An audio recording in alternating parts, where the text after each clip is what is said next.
There is a freight train coming down the tracks at us, and no one is seeing it. I can't believe I've missed it for this long. About a year ago, I started talking about what might happen in this country if Ebola were to make its way into the homeless population. At that time, there was an outbreak in Africa.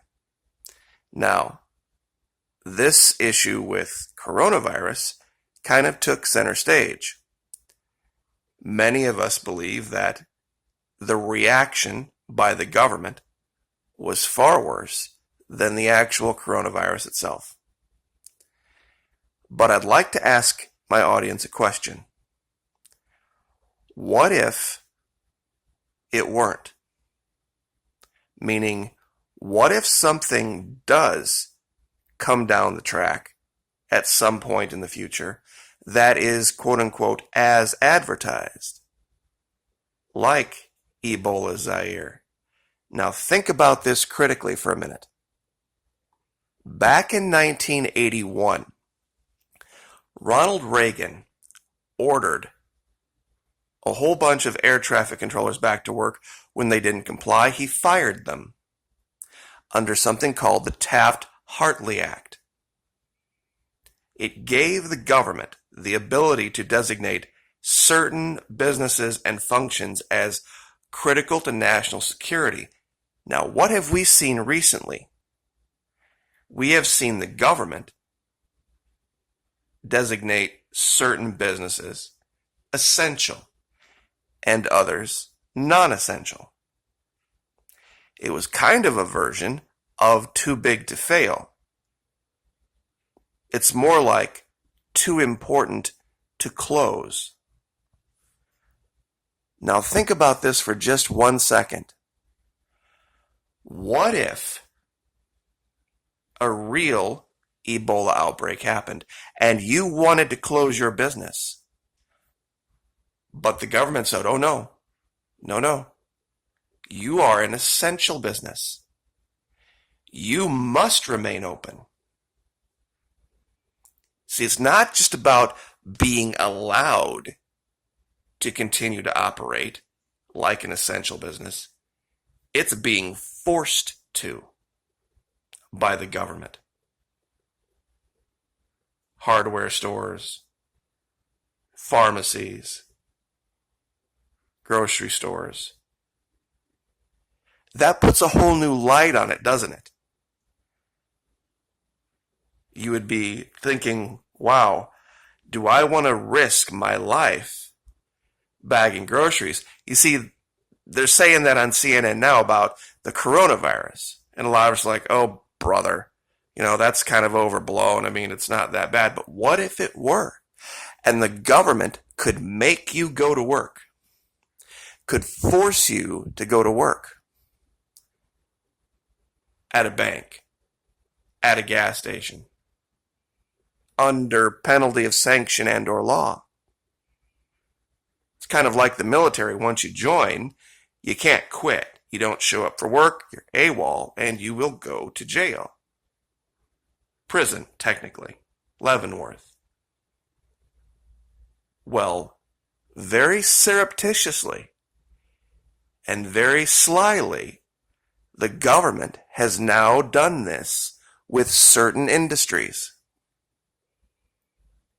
Because if something serious, really, really serious does come, they're going to be able to say, hey, look, grocery store, we gave you this preferred treatment.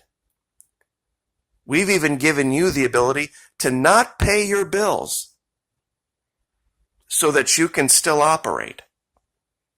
Meaning nobody can refuse to help you operate because you haven't paid them.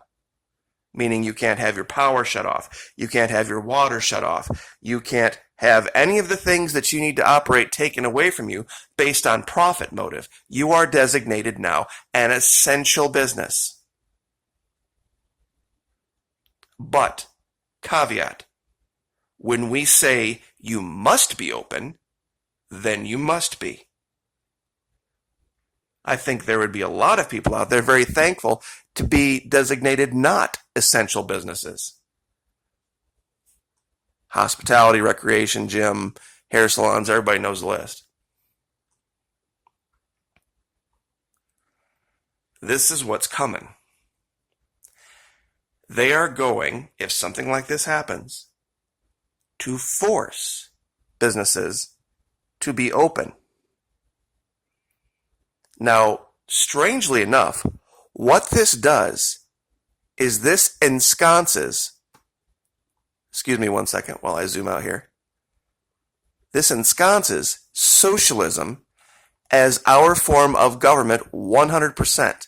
Why do I say that? In Venezuela, one of the big complaints of the grocery stores was this Plan 50 they had. What this did was the government said, look, the oil we're pumping out of the ground, it belongs to the people of Venezuela. It's theirs by birthright. So when we take it and we sell it for money, that money belongs to the people of Venezuela. It's theirs by birthright. So then we take that money and we go and we buy groceries wholesale on the open market. We import them into Venezuela and put them on the shelves. The only markup that can be there is the markup that covers the cost of literally getting them to the shelf. Meaning, of course, you can add in for paying employees and for the transportation and all that kind of stuff, keeping the lights on. But you can't actually charge for the thing. Now, they only really did this with 50 basic staples. But what the grocery store owners in Venezuela never told you was that the Venezuelan government underwrote them, meaning it didn't matter if they made a profit or not. Those grocery stores could never fail, meaning nothing they could do could shut their doors. They couldn't if they wanted to. Nobody was going to take away their power. Nobody was going to take away their water. Nobody was going to, there was nothing that could happen. They were designated essential businesses in Venezuela, their version of it. This was the big complaint.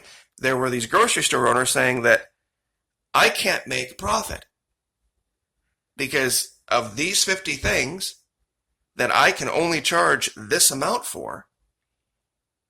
Nobody is buying enough of the other stuff that I have marked up to make up for it. And what this largely had to do with was Colombians coming into Venezuela. They knew exactly what those 50 things were.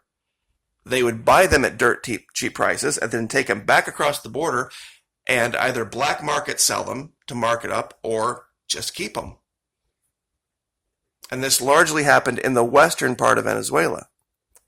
But when DC slapped its sanctions on and they couldn't buy groceries at any price anywhere, that's when everything went haywire.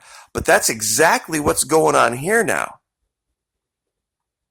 Because essential business no longer means that, sorry about that, you can be open if you want to be. It means you must be open no matter what comes down the pike. You can't close. You're a grocery bagger. You're a cashier.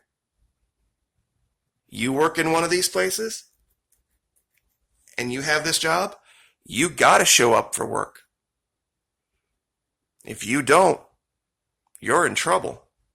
If your manager thinks it's too dangerous, too bad. They'll find another manager.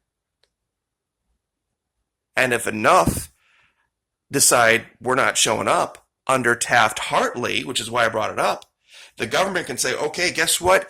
You are all fired. You are all fired, and if they have to, they will bring in the military and operate that business. whether it's a Publix, whether it's a Winn-Dixie, whether it's a Walgreens. And that's exactly what they will do. And it won't matter whether the business is making a profit or not. And they will seize all that money. Don't worry, they will. You'll end up in jail if you're one of these proprietors. And that will give them full and complete control of the entire supply chain, all the way down to the retail end. And if you're one of these non-essential businesses, you should be thanking your lucky stars, because you won't be subjected to it. Since you're non-essential, nobody can force you to open. If you decide you want to, of course, the government then will step in and say, okay, if you want to open, here are the criterion. See, nobody thought about the idea of what if they force you to? So everybody's calling these folks heroes now, and I'm not saying they're not. But at some point, something might come down the pike, and they're going to say, you know what, that's just too risky. And the government's going to say, too bad. That's the job of a hero. So go do your heroic thing, and then enjoy the people outside clapping for you. But understand, you're going to do it whether you want to or not.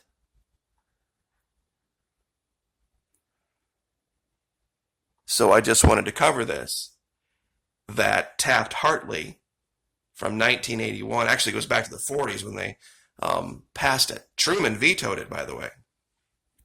And it got overridden. But they're going to force it. They're going to force businesses to be open. And they're going to remind them of this time in history. Remember when everybody was crying and whining because they couldn't go to work? Well, guess what? Now you can. Now you must. Isn't that what Cuomo said in one of his news conferences about people saying they wanted to go to work? He's like, fine, go get a job bagging groceries.